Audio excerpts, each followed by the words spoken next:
क्या कभी ऐसा महसूस हुआ है कि पैसों की समस्या अचानक से आ जाती है, जैसे कोई तूफान? एक दिन सब ठीक होता है और अगले ही दिन लगता है जैसे सब कुछ हाथ से निकल रहा है।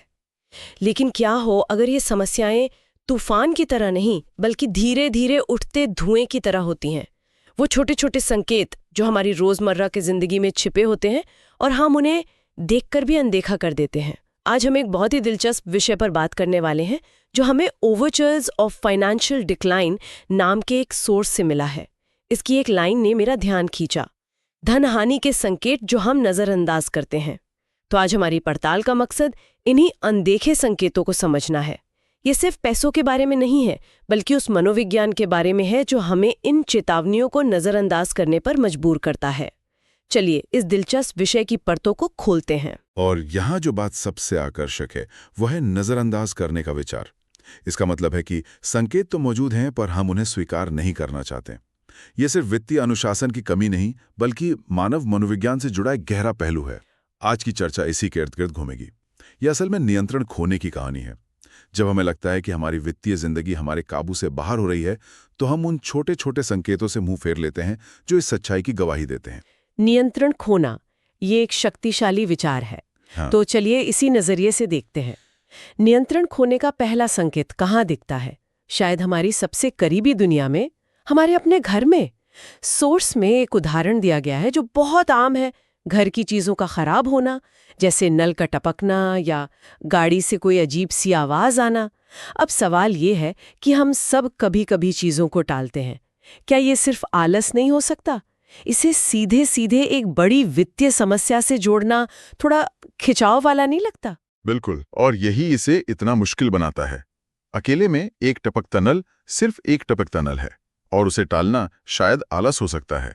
लेकिन जब ये एक पैटर्न बन जाता है, टपकता नल, गाड़ी से आती आवाज, फ्यूज हुआ बल्ब जिसे हफ्तों तक नहीं बदला गया, तब ये आलस नहीं बल्कि बचाव का एक तरीका बन जाता है।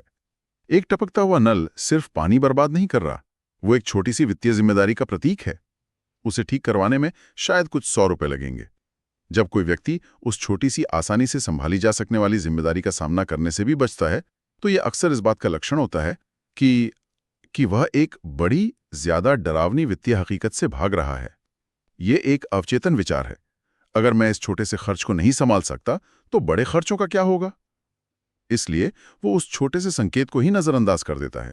अच्छा, तो ये पैटर्न की बात है। एक अकेली घटना नहीं बल्कि कई छोटी छोटी चीजों को नजरअंदाज करने की आदत। इसे नजरअंदाज करने की आदत से मुझे एक और चीज याद आती है जो आज के डिजिटल दौर में बहुत आम है। छोटे छोटे रोजमर्रा के खर्चों के लिए भी क्रेडिट कार्ड का इस्तेमाल, जैसे दूध, सब्जी या चाय कॉफी के लिए भी कार्ड स्वाइप करना। पहले जहां बटुए में कैश ढूंढा जाता था, अब सीधे क्रेडिट कार्ड निकलता है। ऐसा लगता है जैसे हम छोटी छोटी समस्याओं को भविष्य पर टाल रहे हैं। आपने बिल्कुल सही पकड़ा। ये मनोविज्ञान का एक क्लासिक उदाहरण है जिसे पेमेंट का दर्द कहते हैं। जब आप अपनी जेब से 100 रुपए का नोट निकाल कर देते हैं तो आपको महसूस होता है कि आपने कुछ खर्च किया है। एक मनोवैज्ञानिक दर्द होता है। लेकिन जब आप कार्ड टैप करते हैं तो वो दर्द महसूस नहीं होता। वो बस एक नंबर है जो बाद में स्टेटमेंट में आएगा। तो जब किसी के पास नकदी की कमी होने लगती है तो वह इस मनोवैज्ञानिक दर्द से बचने के लिए क्रेडिट कार्ड का सहारा लेता है। ये एक तत्काल समाधान की तरह लगता है। आपको तुरंत वो चीज मिल जाती है जिसकी आपको जरूरत है और भुगतान की चिंता भविष्य पर टल जाती है। लेकिन असल में यह भविष्य के लिए कर्ज का जाल बुन रहा होता है। आप आज की 500 रुपए की मुश्किल को हल करने के लिए कल की 5000 रुपए की मुश्किल खड़ी कर रहे हैं। तो ये नजरअंदाज करने का रवैया, चाहे वो टपकता नल हो या क्रेडिट कार्ड का बढ़ता इस्तेमाल, ये धीरे धीरे हमारी वित्तीय आदतों में समा जाता है। और इसका असर तो सीधे हमारे बैंक खातों में दिखना चाहिए, है ना? वो कौन से संकेत हैं जो हमारे अकाउंट्स हमें दे रहे होते हैं? हाँ, यहीं पर बात भावनाओं और अंदाजों से निकलकर सीधे गणित पर आ जाती है। सबसे पहला और स्पष्ट संकेत है आपके बचत खाते का व्यवहार। अगर महीने के आखिर से बहुत पहले ही खाता खाली होने लगे या बार बार छोटी छोटी रकम निकालने की जरूरत पड़े तो ये एक स्पष्ट चेतावनी है। इसे वित्तीय विशेषज्ञ कैश फ्लो प्रॉब्लम कहते हैं। ये इस बात का पहला ठोस सबूत है कि आपके खर्चे आपकी आमदनी से ज्यादा हो रहे हैं। ये नियंत्रण खोने का पहला चरण है जहां गणित आपको बता रहा है कि कुछ गड़बड़ है। लेकिन जिंदगी महंगी है। हो सकता है किसी महीने में कोई बड़ा खर्चा आ गया हो, जैसे कोई मेडिकल इमरजेंसी या कोई त्योहार। क्या हर बार खाते का जल्दी खाली होना एक चेतावनी है? ये एक बहुत अच्छे सवाल है। 1 या 2 महीना ऐसा होना सामान्य है। जिंदगी में उतार चढ़ाव आते हैं। लेकिन जब ये हर महीने की कहानी बन जाए, जब आप हर महीने की 20 तारीख को ये सोचने लगें कि बाकी 10 दिन कैसे निकलेंगे, तब ये एक पैटर्न है। ये एक संकेत है कि आपकी वित्तीय नींव कमजोर हो रही है। और इसी से जुड़ा एक और बहुत ही सीधा संकेत सामने आता है, जिसे नजरअंदाज करना लगभग नामुमकिन है। जरूरी बिलों के भुगतान में देरी, बिजली का बिल, फोन का बिल या ईएमआई की ड्यू डेट निकल जाना। ये कैश फ्लो की समस्या का वो स्तर है जहां आप सिर्फ अपनी बचत नहीं बल्कि अपनी जिम्मेदारियों को भी पूरा नहीं कर पा रहे हैं। और जब कोई इस स्तर पर पहुंच जाता है तो शायद वो तर्क संगत सोचना बंद कर देता है। यहीं पर मुझे लगता है कि सोर्स का एक और बिंदु बहुत प्रासंगिक हो जाता है, जल्दी अमीर बनने वाली योजनाओं की तरफ झुकाव। जब कोई फंसा हुआ महसूस करता है तो वो शॉर्टकट ढूंढता है। 1 महीने में पैसा डबल या किसी ऐसे स्टॉक में पैसा लगा देना जिसके बारे में कोई जानकारी न हो। ये मुझे हमेशा हैरान करता है कि समझदार लोग भी ऐसी योजनाओं के झांसे में कैसे आ जाते हैं। ये हताशा का प्रतीक है। ये बुद्धिमानी या तर्क की कमी नहीं है, ये एक भावनात्मक स्थिति है। मनोविज्ञान में इसे हॉट स्टेट डिसीजन मेकिंग कहते हैं। जब आप शांत और स्थिर होते हैं, मतलब कोल्ड स्टेट में, तो आप जोखिमों का सही आकलन कर सकते हैं। लेकिन जब आप तनाव, डर या हताशा में होते हैं, हॉट स्टेट में, तो आपके दिमाग का तर्कसंगत हिस्सा काम करना बंद कर देता है। आपको लगता है कि एक बड़ा दांव शायद आपकी सारी समस्याओं को एक झटके में हल कर देगा। आप उस झूठी उम्मीद पर ध्यान केंद्रित करते हैं और उस बड़े जोखिम को नजरअंदाज कर देते हैं जो उसके साथ आता है। आप अपनी मौजूदा स्थिति से इतने परेशान होते हैं कि आप कोई भी ऐसा रास्ता अपनाने को तैयार हो जाते हैं जो आपको तुरंत बाहर निकालने का वादा करे। और अक्सर होता है इसका उल्टा। और आप अपना बचा खुचा पैसा भी गंवा बैठते हैं। बिल्कुल। ये भावनात्मक स्थिति, इसका असर सिर्फ हमारे वित्तीय फैसलों पर ही नहीं बल्कि हमारे सामाजिक जीवन और रिश्तों पर भी पड़ता होगा। यहाँ पर संकेत और भी सूक्ष्म हो जाते होंगे जिन्हें पहचानना शायद और भी मुश्किल है। बिल्कुल। और सबसे पहला सामाजिक संकेत है पैसों के विषय पर बात करने से बचना। जब कोई दोस्त या परिवार का सदस्य पैसों से जुड़ी चर्चा को टालने लगे या जब आप खुद ऐसा करने लगें, तो ये अक्सर एक संकेत होता है कि अंदर कुछ ठीक नहीं है। सब ठीक है, चल रहा है, बस कोई दिक्कत नहीं। ये जवाब अक्सर एक बड़ी कहानी छिपा रहे होते हैं। इसके पीछे शर्मिंदगी और असफलता की भावना होती है।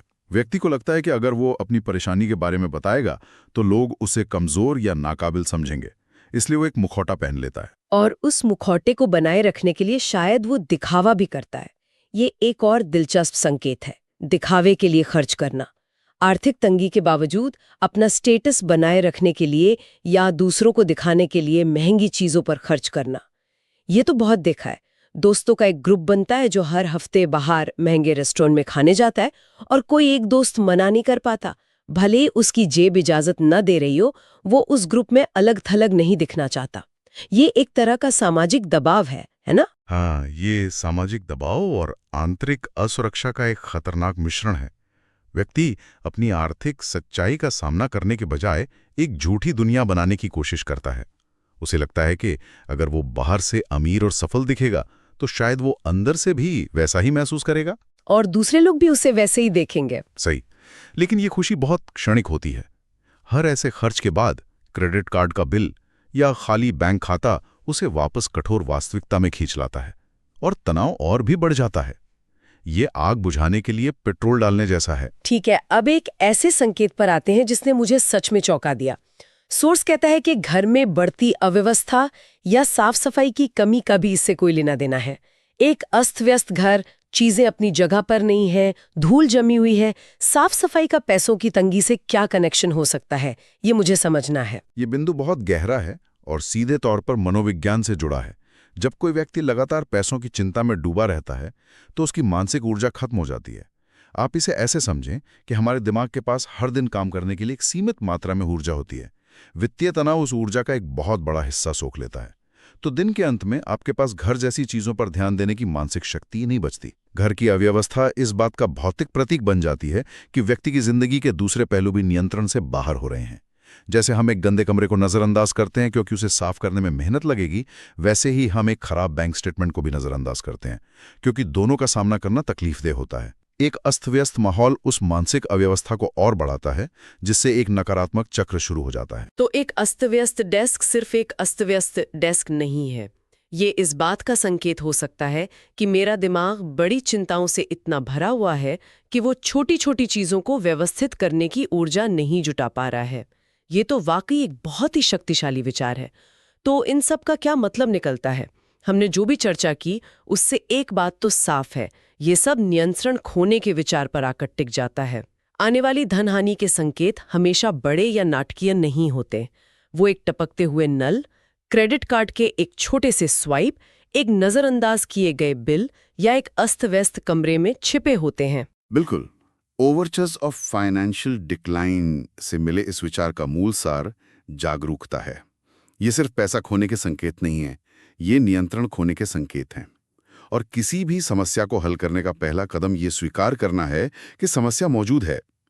ये छोटे छोटे संकेत असल में शुरुआती चेतावनियां हैं, जैसे गाड़ी के डैशबोर्ड पर जलने वाली एक छोटी सी लाइट। आप उसे नजरअंदाज करके कुछ किलोमीटर और चल सकते हैं, शायद कुछ दिन भी, लेकिन अगर आप उसे ठीक नहीं करवाएंगे तो एक दिन इंजन जरूर सीज होगा। असली चुनौती इन शुरुआती हल्की चेतावनियों को नजरअंदाज करना बंद करना है और उन्हें गंभीरता से लेना है। और अंत में एक सवाल जो हमें सोचने पर मजबूर करता है और जो शायद इस पूरी चर्चा का सार है। अगर ये संकेत इतने आम हैं और कहीं न कहीं हम सब इन्हें पहचानते भी हैं, तो हमारी मनोवैज्ञानिक बनावट में ऐसा क्या है जो हमें इनसे मुंह फेरने पर मजबूर करता है? क्या ये डर है कि सच्चाई हमारी उम्मीद से ज़्यादा खराब होगी? क्या ये एक झूठी उम्मीद है कि चीज़ें अपने आप ठीक हो जाएंगी? या फिर ये शर्मिंदगी का एहसास है कि हम अपनी ज़िंदगी को संभाल नहीं पाए? इस पर विचार ज़रूर करिएगा।